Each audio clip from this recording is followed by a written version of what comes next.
বৃষ্টির অভাবে ইলিশের দেখা নেই। একরাশ হতাশা নিয়ে বাড়ি ফিরছে মৎস্যজীবীরা। ব্যান পিরিয়ডের প্রায় 2 মাস শেষ হওয়ার পর সরকারের নির্দেশ মেনে গত 14 জুন সুন্দরবনের বিভিন্ন প্রান্ত থেকে প্রায় 3000 ট্রলার ইলিশ মাছ ধরার উদ্দেশ্যে সমুদ্রে পাড়ি দেয়। কিন্তু আকাশে বৃষ্টি না হওয়ার কারণে সমুদ্রে ইলিশ মাছের জোগান মিলছে না। তাই প্রথম ফিশিং করার পর মৎস্যজীবীরা একরাশ হতাশা নিয়ে বাড়ি ফিরছে। সেই সঙ্গে বহুল খরচ হওয়ার কারণে ক্ষতির মুখে পড়েছেন মৎস্যজীবীরা।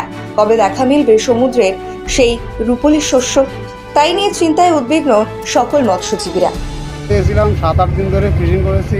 ফিশিং করার পরে কোনো মাছ টাছে নেই, এখনও সেরকম হাওয়া বাতায় জটকুবার নেই বলে ইলিশ মাছও আসেনি। সে আমরা 5 লাখ টাকা খরচা করি ঠিকই, আমরা বঙ্গোপসাগর সাগরে এসেছি মাছ ধরতে। এখন আমরা সে পাওয়ার পর মাছ আর পাইনি, আমাদের পুরো ঠিকটাই লস। জটকুবারের বাইরে খেয়ে আমরা সাধারণ সীমিত করা মাছ নিয়ে ঘাটে ফিরেছি। আমি 8-9 দিন হয়ে গেছে, 8-9 দিন। 1 তারিখে রয়েছি। আজকে ফিরলেন? হ্যাঁ, বাংলা 1 তারিখ। লস হয়েছে বলছে, তাই তো? পেয়েছেন? ইলিশ মাছ হয়নি, ওই টলির জালে ছোটোখাটো মাছ, কোনোরকম বোলা টোলা, এগুলো চিংড়ি মিংড়ি। আচ্ছা, আপনার নাম? আমার নাম পরান দাস। কোন বোর্ডের মাঝে? আমাদের সরস্বতী বোর্ড। বাড়ি কোথাও না? আমার এই কাকদ্বীপ। Thank you. কারণ একটাই, পর্যাপ্ত বর্ষা নেই, প্রচণ্ড গরম।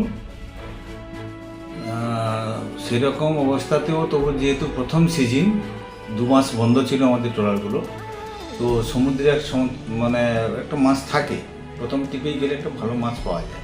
সেই আশা নিয়ে আমাদের প্রায় মাত্র 50% ট্রলার, প্রায় 2,500 থেকে 3,000 ট্রলার সমুদ্রে মাছ ধরতে গিয়েছিল। তো গিয়ে 2-3 দিন পরে ট্রলারগুলো সব ফিরে চলে এসেছে। তার কারণ হচ্ছে উত্তাল সমুদ্র। যদিও কোনো রকম আমাদের নিষেধাজ্ঞা নেই, উত্তাল সমুদ্র, সেখানে হচ্ছে ফিশিং করতেও পারছে না, আর সমুদ্রে কোনো মাছই নেই। যার জন্য হচ্ছে তারা তো আর লস করে সমুদ্রে ট্রলার মানে জাল বাইচ করতে পারে না, প্রচুর টাকা খরচ হয়। তো ওই জন্য সমস্ত ট্রলারগুলো সব উপকূলে চলে এসছে। বলতে গেলে প্রথম টিপে তাদের যা খরচ হয়েছিল, সেই খরচের টাকা তুলতে পারেনি, প্রচুর টাকা আবার দেনা হয়ে গেছে।